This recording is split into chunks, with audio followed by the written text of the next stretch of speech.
Hey, happy day. I have a quote for you from me.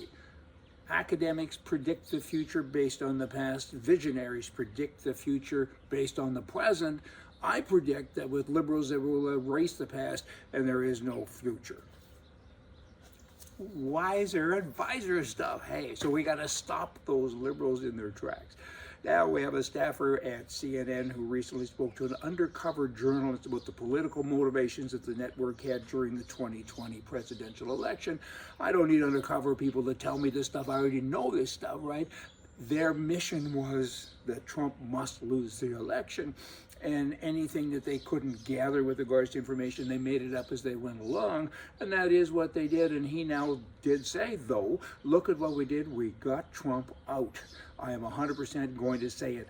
100% of it, I believe. If it wasn't for CNN, Trump would not have lost. Okay, that's kind of true, and subsequent to that, of course, they've lost more than 50% of their viewing audience, but certainly liberals and even right-wing people fed on the information that was provided by CNN. A lot of it was made-up lies, and they're still allowed to be in business. They're still on air. Not a good thing. I mean, I got to say, if Trump would have endorsed oxygen, Democrats, particularly those Democrats who run CNN, they would have suffocated to death, right? The liberal media keeps telling us now that Joe Biden is doing a terrific job, magnificent job as well, and I use all kinds of adjectives, right? He inherited a mess, and only thanks to his leadership, we are on the right track. Here's the problem with that. It's not true. It's just not true. Trump said that he would have a vaccine within a year, and they called them names. The vaccine did come within a year, more than one actually, and now all of a sudden it's Biden's vaccine. That's just, again, it's just not true. Truth is good. Gotta use the truth, right? Why not?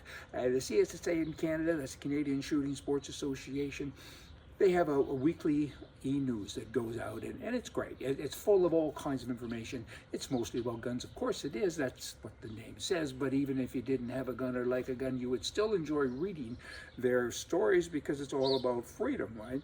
Anyway, they say this. The Trudeau Liberals believe that criminal background checks discriminate against criminals. Pretty hard sentence. You got to say that again. I got to say it again, and you got to listen again to get the significance of it, because it's true. The Trudeau Liberals believe criminal background checks discriminate against criminals. The same Liberal government which runs daily criminal background checks on lawful firearm owners. And they have called for a lifetime background check now on those same people. They want to ban employers from asking if job applicants have a criminal record. They don't want to ask, you can't say. Are you a criminal? Have you ever stole stuff? Have you been in jail? You're not supposed to ask that. Liberals believe that murderers and murderers, are being treated unfairly, and they clearly believe that anyone who wishes to even own a gun is a potential mass murderer. You know, banks should be banned from even asking applicants if they have a history of robbing banks. I can't make this stuff up. And the CSSA, Tony Bernardo, and all of his guys and girls, Heather, all of you, you've done such a terrific job. You're bringing this out, but everyone's not reading it. The liberal press, Trudeau's done such a great job. He owns the press and everything. I mean, gosh, if you want to buy a hunting rifle, the liberal government thinks it's fair to subject you to a criminal background check for the rest of your life. Criminals are rewarded, and the most law-abiding citizens are punished over and over again, and the mainstream media won't even report on this stuff. That's because they're owned by the liberal government. Even the birds don't like this. You see, they've got a lot of chatter about it too. It's just not nice. But CSSA, thanks so much for doing this. Firearm Legal Defense, thanks so much for being there if in fact the police push too hard. But it's kind of tough to fight legislation too, but they do their best. Arizona. Government there recently signed a gun rights law to stop local law enforcement from enforcing any federal gun control laws.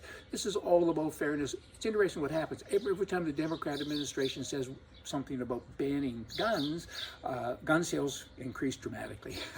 and states say, not so fast, we're going to protect our citizens. Whereas now, if you flip over to Canada, it doesn't happen. You know, people like Alberta, they don't stand up and say, we got X number of citizens and they've got millions of guns and you're not going to touch their private property. They don't talk like that because they're a bunch of girly men.